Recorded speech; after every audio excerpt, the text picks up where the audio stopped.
Let's start with the glorious end of a very successful mission.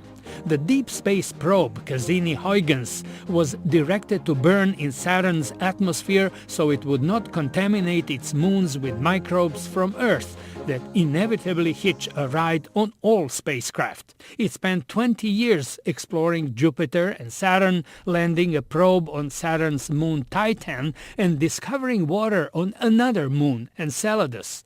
What scientists said in 2004 applies to all of Cassini's discoveries. I don't think you have to be a ring scientist to imagine what last night was for us. It was beyond description, really. It was mind-blowing. It was every adjective you could think of.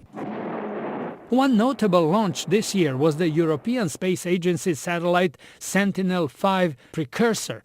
It will monitor air pollution caused by both man-made and natural activities, alerting people about concentration of pollutants that may affect their health. It's about understanding the sources of these trace gases, these pollutants, where they're coming from, how they're linked to man-made and natural activities. Aboard the International Space Station, NASA astronauts performed their 200th spacewalk, and astronaut Peggy Whitstone set a new U.S. record for time spent in space.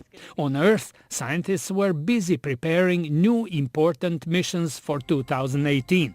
Among them, the James Webb Infrared Telescope, which will be able to look at newly discovered Earth-sized planets around distant stars. We'll use Webb to study the atmospheres of those planets, to look and see what chemical constituents those atmospheres have. Is there water there? Is there ozone, perhaps? Good thing that the new telescope will be positioned 1.5 million kilometers from Earth, because as German scientists warned this year, the space around our planet is becoming increasingly polluted with space junk. The energy contained in a 1 centimeter particle hitting a satellite at that velocity roughly corresponds to an exploding grenade. Scientists have proposed a number of ideas for reducing the amount of the space debris, but so far none have been selected.